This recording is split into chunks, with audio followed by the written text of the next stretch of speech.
Assalamualaikum warahmatullahi wabarakatuh. Bagaimana kabarnya anak-anakku semua kelas 6? Ustazah harap kita semua dalam keadaan sehat walafiat.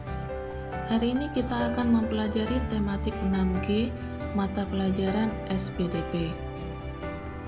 Yang akan kita pelajari hari ini yaitu memahami patung. Tahukah kalian apa yang dimaksud seni kriya patung? Apa saja bentuk dan ciri-cirinya? Bagaimana teknik pembuatannya? Dan untuk memahaminya, simaklah penjelasan berikut ini. Seni kriya adalah seni kerajinan tangan di mana proses pembuatannya menggunakan tangan manusia dan membutuhkan keterampilan khusus. Jenis seni ini merupakan salah satu bentuk seni rupa terapan Nusantara yang sudah dikenal sejak zaman nenek moyang. Salah satu bentuk kriya yang berfungsi sebagai hiasan adalah patung. Benda tiga dimensi karya manusia yang diakui secara khusus sebagai suatu karya seni. Berdasarkan bentuknya, seni patung dibagi menjadi dua jenis, yaitu figuratif dan non-figuratif. Yang pertama yaitu figuratif. Jenis patung figuratif adalah patung yang dibentuk dengan meniru benda yang ada dalam kehidupan nyata. Contohnya seperti bentuk manusia, bentuk hewan, atau bentuk tumbuhan yang dibuat sedemikian menyerupai bentuk aslinya. Yang kedua, non-figuratif. Jenis non-figuratif merupakan jenis patung yang bentuknya tidak menyerupai bentuk aslinya. Patung jenis ini biasanya hanya menampilkan garis, lekukan, atau bagian tertentu dari suatu objek.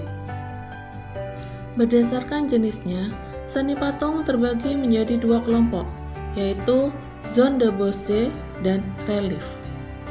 Yang pertama yaitu zone de Bosc, merupakan bentuk patung yang berdiri sendiri, kanan kirinya lepas, dan tidak menempel pada satu sisi. Yang kedua, relief, merupakan patung yang menempel pada permukaan dinding. Biasanya patung relief ini menceritakan adegan penting yang terdapat dalam suatu cerita. Patung merupakan karya seni yang dibuat dengan sentuhan tangan-tangan terampil. Dalam proses pembuatannya ada beberapa teknik pembuatan yang digunakan, di antaranya sebagai berikut. Yang pertama, teknik butsir.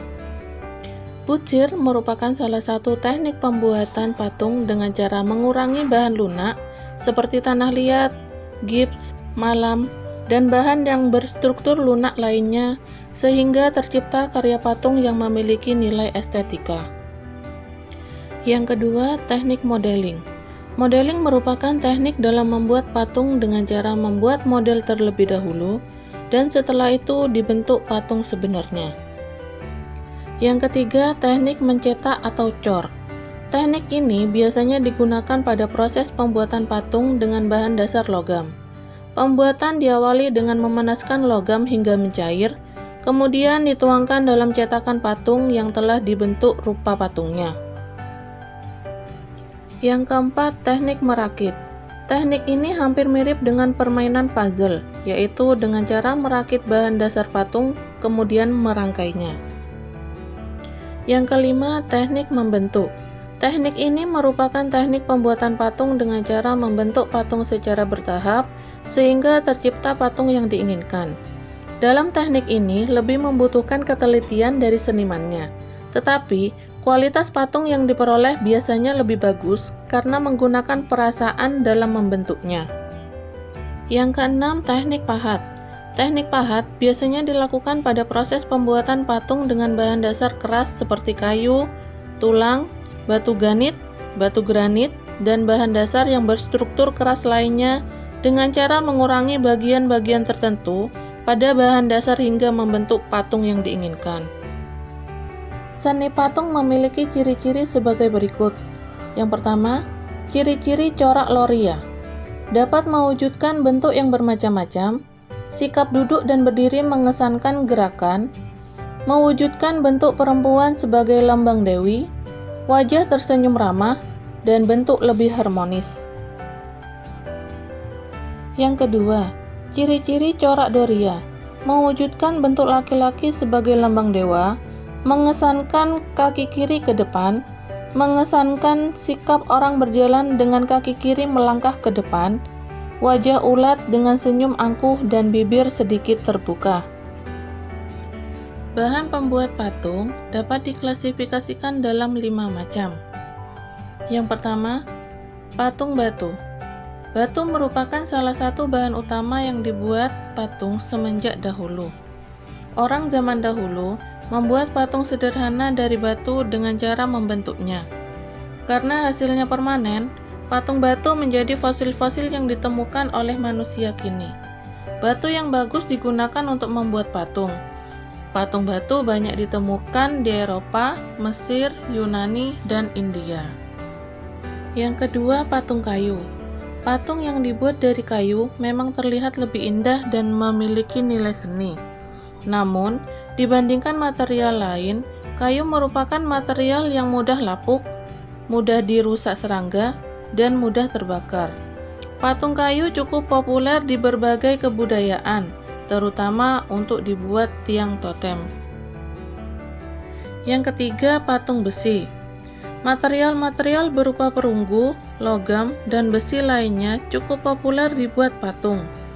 Besi dianggap lebih kuat dan tidak mudah rapuh jika dibandingkan dengan batu. Banyak orang dahulu mulai beralih membuat patung dari besi. Tidak lama kemudian, patung dari emas pun dibuat dan memiliki nilai jual yang cukup mahal. Beberapa jenis besi pun biasanya diproses dan disatukan agar menghasilkan material patung yang lebih berkualitas. Patung kaca. Dibandingkan jenis patung lainnya, patung kaca adalah patung yang proses pembuatannya paling rumit dan membutuhkan beberapa tahapan teknik.